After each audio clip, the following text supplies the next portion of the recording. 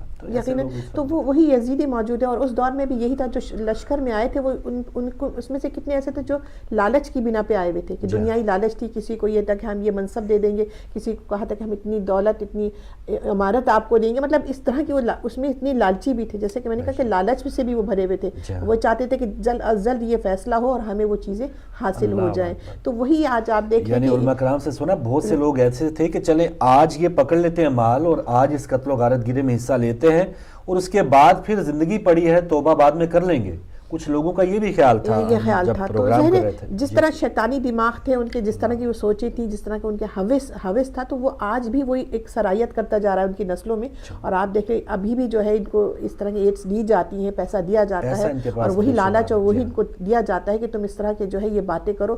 کیونکہ وہ انہوں نے دین کو جس طرح اس دور میں بھی دین کو انہوں نے کچھ ایک بہت کہتے ہیں نا اس کا کوئی حقیقت نہیں سمجھی ہوئی تھی، اور وہ ذہن میں تھا ہی نہیں کہ ہمیں مر کے دنیا سے جانا ہے. اور اتنی عظیم ہستی سے وہ ٹکر لے رہے تھے. تو آج تو آپ یہ دیکھیے کہ وہی ایک لالچ بھی آپ کو نظر آ رہی ہے، وہی اس طرح سے ان کی بغاوت بھی نظر آ رہی ہے، صرف دنیا داری کے لیے، صرف دنیا کے لیے. اور یہ تو ہو گیا بعض جگہوں پہ. خیر یہ بحث و مباحثے میں ہم اتنا اپنے آپ کو بھی بھول جاتے ہیں. یہ تو ہم نے ان لوگوں کی بات کی کہ جو گمراہ ہیں، یزیدیت کو جو فالو کرنے والے ہیں، لعنت کے قابل ہیں، بالکل ان پہ لانتے ہیں، اور جتنا بھی اس پر عذاب اس دنیا میں بھی اللہ تعالیٰ دے گا اور آخرت میں بھی ان کا وہ جو ٹھکانہ ہے انہی کے ساتھ ہوگا جن کی اس وقت وہ فالو کر رہے ہیں. یہ تو ہو گیا ٹھیک ہے. لیکن اس وقت جو ہم محبان اہل بیت اپنے آپ کو یا شیعان علی کہتے ہیں، ہم امام حسین علیہ السلام کے فالوورز جو کہتے ہیں، ہماری جو ذمہ داری ہے بہن وہ دیکھیں کہ ہمیں وہ درس مل رہا ہے کربلا سے جو آج کا ہمارا ٹاپک بھی ہے کہ امام حسین علیہ السلام نے کربلا کی زمین بھی پہلے خریدی اور اس کے بعد پھر وہاں پہ خیمہ لگایا. یقیناً انہیں پتا تھا کہ ہمیں یہاں دفن ہونا ہے، تو وہ چیز اس کو بھی اپنے خرید کے کہ آج تک رہتی دنیا تک کو پتہ نہ چلے کہ یہ کبھی قبضہ نہیں ہوا تھا بغیر کسی اجازت کے. یہ زمین کسی ایسے یہ نہیں یہاں پر شہید ہو گئے تھے، تو اس کو پہلے سے انہوں نے اس کی قیمت کو ادا کر دیا گیا، یعنی کسی کے حق کو مارا نہیں، اپنا مقتل گاہ بنانے جا رہے ہیں. لیکن وہاں پر بھی یہ نہیں ہے کہ ٹھیک ہے وہ کھلا بیابان ہے یا کس کی ہے کس کی نہیں، باقاعدہ پتہ کرایا گیا اور اس کو باقاعدہ خریدا بھی گیا، رقم ادا کی گئی ہے. تو یہ تمام جو میسیجز ہیں جو نہیں مانتے وہ تو ان سے لاکھوں وہ تو مانتے ہی نہیں ہیں. لیکن یہ میسیج ہمارے لیے ہے کہ کسی کے حق کے اوپر جو ہے آپ نے قبضہ نہیں کرنا. کسی کی زمین ہو جائے، کسی کی چھوٹی سی چیز بھی ہم اس پر قابض ہونے کے لیے ہم کچھ بھی بالکل سامنے پتہ ہے کہ یہ چیز جو ہے وہ فلاں کی ہے یا فلاں جائیداد جو ہے وہ اس میں میرا کوئی حق نہیں ہے، لیکن عدالتوں میں یا اگر آپ کے پاس پیسہ ہے وکیل کر لیے، جج کر لیے اور وہ کیس آپ نے چلا لیا ہے اور اسی کے اوپر آپ ڈٹے ہوئے ہیں ناحق کے اوپر. جی بالکل. اور دیکھیں نا اور اب تو میں یہ مطلب حیران ہوتی کہ اب یہ ایسی بھی ذہنیت کے لوگ ہو گئے حقیقتاً کہ سمجھ رہے ہیں کہ یہ چیز بری ہے. اور آپ دیکھتے ہیں کسی کی ناجائز پراپرٹی بھی قبضہ کیا ہوا ہے اور اس میں آپ ہر چیز وہ کر رہے ہیں، وہ نماز بھی پڑھ رہے ہیں، وہ عبادتیں بھی کر رہے ہیں. تو وہ کیسے عبادت قبول ہوگی جہاں آپ نہ جو اس کا مالک ہے وہ آپ کو اجازت نہیں دیتا کہ آپ اس پہ کہ یہ میری چیز ہے اور آپ اس پہ عبادت کریں. یہ ہو نہیں سکتا کہ یہ عبادت. ایک جو جیسے ہمارا ٹرینڈ جو چینج ہو رہا ہے نا، جیسے مجالس میں اب ماشاءاللہ پچھلے سال مجھے یاد ہے جناب علامہ علی مرتضی زیدی صاحب آئے اور ان کا بھی یہی فرمانا تھا کہ بعض اوقات جو ہے وہ ہم دوسروں سے قدر ان کے اوپر ہی مخاطب، یا اگر 1 گھنٹے کا خطاب ہے عالم صاحب کر رہے ہیں تو 1 گھنٹہ دوسروں پر ہی ہم بات کر رہے ہیں یا مسائل فضائل، لیکن جو حاضرین وہاں پہ بیٹھے ہوئے ہیں ان کو تعلیم دینے کے لیے ہم ان کے اندر کیا کیا خرابیاں ہیں، کیا اس انداز سے ہم نے اپنے آپ کو چینج کرنا ہے، اس پر بات پہلے بہت کم ہوتی تھی. لیکن میں نے بھی یہاں پر جا کے سنا ہے جیسے وہ یزید کی عادات کی جب علامہ صاحب بات کر رہے تھے کہ اپنے آپ کو چیک کریں کہ ہم یزیدیت پہ لعنت تو بھیج رہے ہیں، یزید کی عادات تو خدا نخواستہ ہم میں نہیں ہے. تو یہ ایسی بات نہیں چلے گی کہ یزید کی طرح ہم سونا بھی پہن رہے ہیں، خدا نخواستہ شراب نوشی بھی کر رہے ہیں، ہم غلط کاریاں بھی کر رہے ہیں اور یزید مرد آباد کے نعرے بھی لگا رہے ہیں. تو اس پر یزید تو خوشی ہوتا ہوگا، وہ یہ سارے کردار تو دھوکہ جو ہے وہ موجود ہیں دنیا میں ہم دے سکتے ہیں، آگے چل کے دھوکہ نہیں دے سکتے. تو یہ چیزیں اب آہستہ آہستہ چینج ہو رہی ہیں. ہماری مجالس میں حاضرین کی بھی اصلاح کے لیے علماء کرام ماشاءاللہ اب اس پر بات کر رہے ہیں. پہلے یہ ہوتا تھا کہ ہم نے ان کے خلاف بات کی تو پھر یہ شاید ہمیں بلائیں یا نہ بلائیں، یا بعض اوقات کوئی بندہ شخصیت ناراض نہ ہو جائے جس نے اتنے لاکٹ پہنے ہوئے، اتنی انگوٹھیاں پہنی ہوئی ہیں سونے کی، تو یزید کیا اگر کہیں گے کہ سونا پہنتا تھا تو یہ فلاں شخصیت ناراض نہ ہو جائے.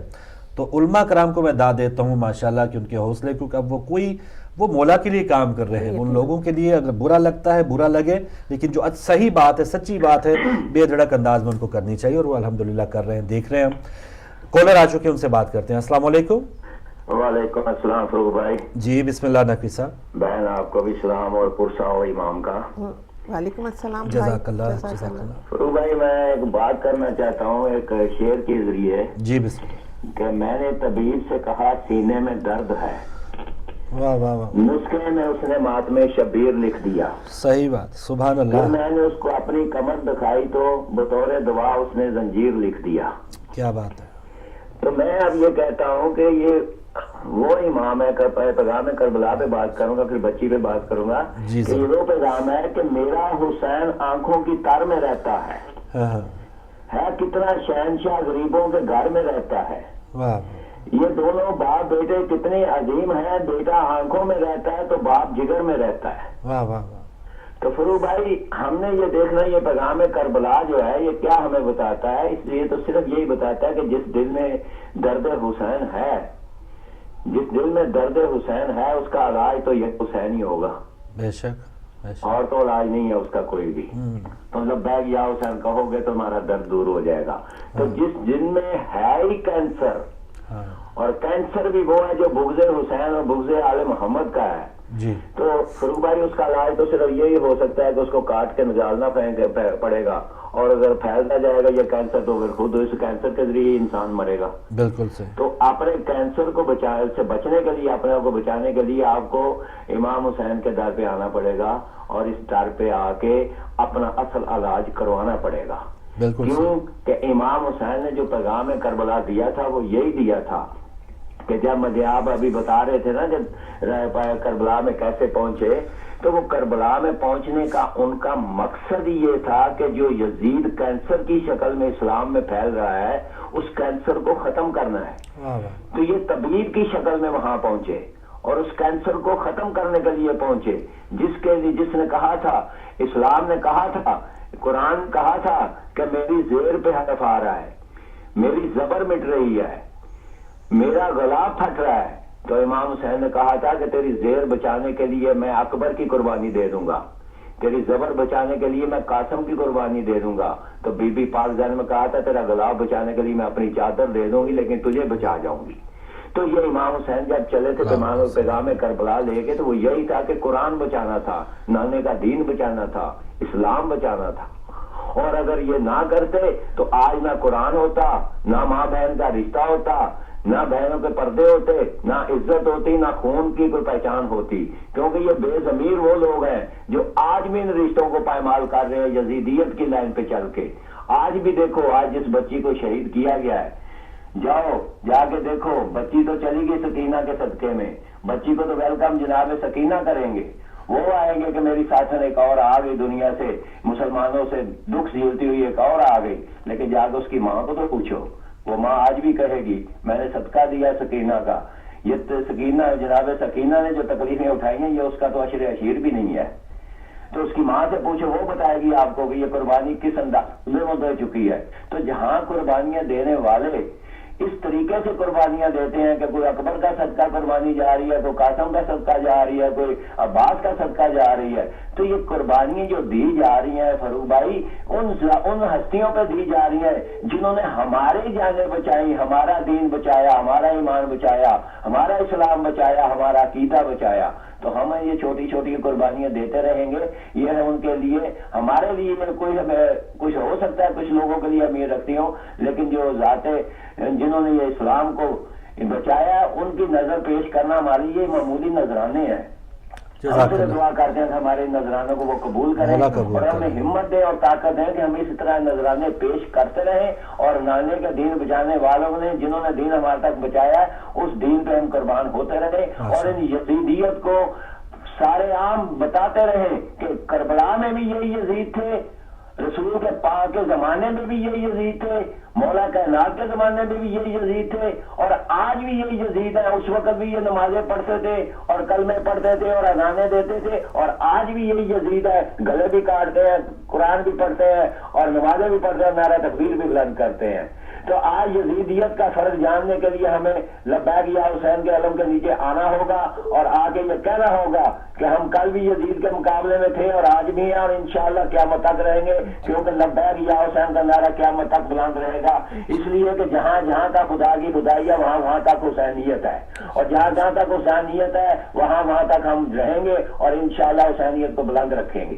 مہربانی، شکریہ۔ انشاءاللہ جی، بہت مہربانی جی۔ اگلے کالر، السلام علیکم۔ وعلیکم السلام فاروق بھائی، میں سبحان بول رہا ہوں لندن سے۔ جی سبحان صاحب، جزاک اللہ، بہت مہربانی۔ تو ماشاءاللہ آپ کا آج ٹاپک بھی بہت اچھا تھا اور آپ نے جو گفتگو کی وہ ماشاءاللہ بہت اچھی تھی کہ ہمیں اپنے آپ کو بھی دیکھنا چاہیے بجائے اس کے کہ ہم جتنی دوسروں کو بھی چلے 10-15% ان کی بھی بات کریں، لیکن 70-80% ہم نے اپنے گریبانوں میں بھی جھانکنا ہے جس بھی محفل میں جائیں۔ ہم نے اپنے کردار کو اس کردار کے ساتھ ملایا ہے، اس کی طرف ہم نے راستہ اختیار کیا ہے، ان کے فٹ اسٹیپ جو ہوتے ہیں ان کے راستے پہ اسی قدم سے قدم پیچھے ہم چل رہے ہیں، کیونکہ یہ راہ نجات ہیں، یہ راستہ ہیں۔ اگر اسی راستے سے کی طرف نہ جائیں، ان کے قدموں کی طرف نہ جائیں تو پھر تو ہم کسی کام کے نہ رہے۔ بے شک بے شک، بہترین بات سر، بہترین۔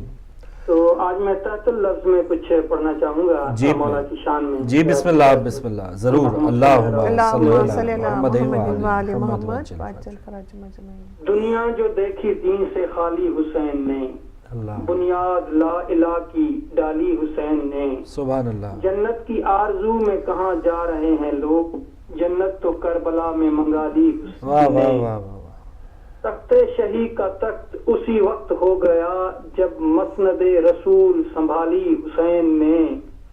اللہ کے نبی کو میسر نہ ہو سکے انصار ایسے پائے مثالی حسین نے۔ بیعت کے بھی سوال کا واضح دیا جواب، ہرگز کسی کی بات نہ ٹالی حسین نے۔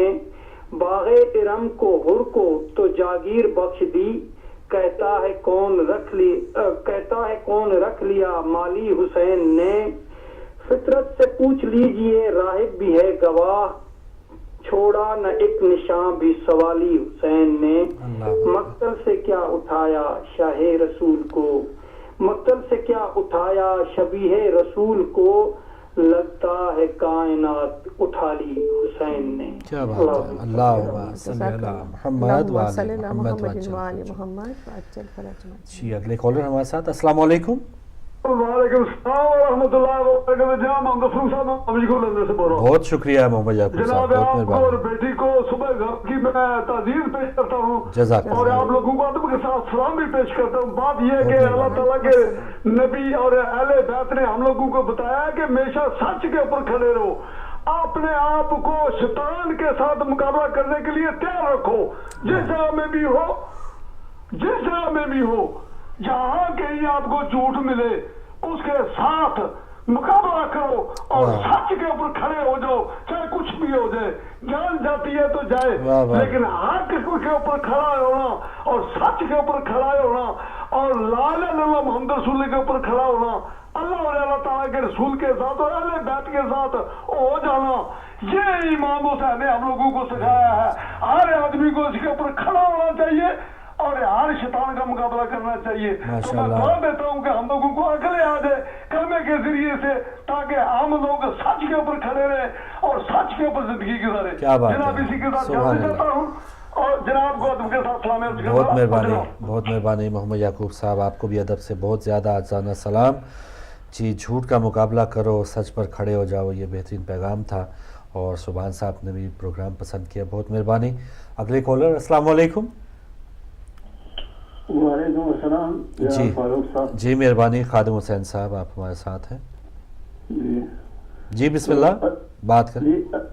جی عرض یہ ہے کہ کربلا کو یاد رکھیں کا جی جو سلیقہ اور جو طریقہ اور جو آداب ہمیں سکھائے گئے ہیں، اس سے سب سے بڑی مثال جو ہے وہ جناب سکینہ، جناب علی اصغر کی والدہ ماجدہ کا مثال ہے۔ بے شک بے شک۔ جب امام شام غریبہ سے یہ قافلہ چلا ہے تو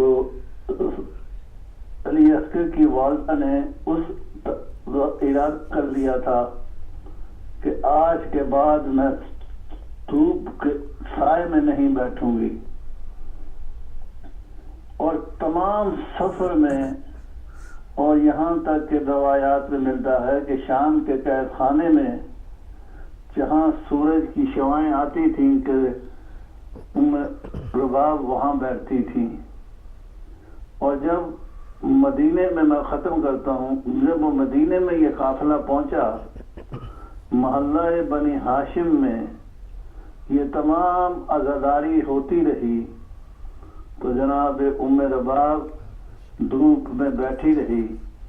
جب مختار ثقفی نے دشمنان اہل بیت کے سر کاٹ کر امام زین العابدین کے پاس بھیجے اور ساتھ میں یہ فرمائش کی کہ اگر میری یہ درخواست قبول ہو جائے تو میری آقا دادی جناب ام رباب سے یہ درخواست کی جائے کہ وہ دور سے اٹھ کر چھائے میں آ جائیں، تو جناب امام زین العابدین نے اپنی ماں سے یہ کہا اور مجبور کیا، اور ادھر جناب ام رباب کو دھوپ سے اٹھایا گیا، ادھر ہی جناب ام رباب کی روح پرواز کر گئی۔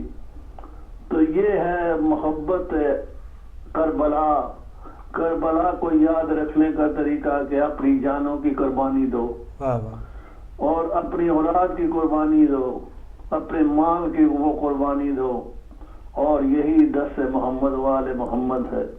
اللہ تعالی محمد و آل محمد کے در پر ہمیں قائم رکھے اور آخرت میں ہمیں ان کی شفاعت نصیب ہو۔ جزاکم اللہ خیر جزا فی امان اللہ۔ بہت شکریہ خادم حسین صاحب، مانچسٹر سے آپ شامل ہوئے، بالکل جانی قربانی کی بات کر رہے ہیں، اور بالکل بہت عظیم لوگ ہیں کہ جو دین کے لیے جان کی قربانی دے رہے ہیں، لیکن اس سے ایک نیچا سٹیپ ہے مال کی قربانی، اپنا جو بھی ہم استطاعت رکھتے ہیں اس دین کے لیے، مولا کے مشن کے لیے ہم کیا کر رہے ہیں۔ بہن بعض اوقات ہم کر بھی بہت کچھ رہے ہوتے ہیں، لیکن تھوڑا سا اگر ہمیں اس انصاف کے ساتھ، یا انصاف کا تقاضا جو ہے، یا زیادہ جہاں ضرورت ہے وہاں پر بھی خرچ کرنا ہمارے لیے بعض جگہوں پہ ضروری ہو جاتا ہے۔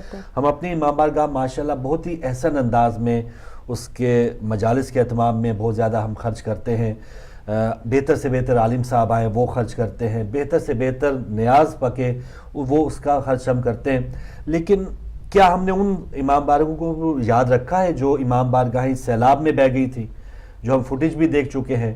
ان امام بارگاہوں کے حوالے سے پتہ کیا ہے کہ جو 7-8 امام بارگاہیں راولپنڈی میں جلا دی گئی تھیں، ان کو کسی چیز کی ضرورت تو نہیں ہے۔ تو یہ تمام جو چیزیں ہیں ہمیں توازن ضرور بہتر انداز میں رکھنا ہے، اپنے لیے یا اپنے ہم رفقا کار کے لیے، اپنے ہم منصبوں کے لیے، ان کے لیے سب کچھ کرتے ہیں، لیکن جہاں ضرورت ہے اس کا بھی تھوڑا خیال ضرور رکھیں۔ بالکل جی بریک کا کہا جا رہا ہے ناظرین، بریک کے بعد واپس آتے ہیں۔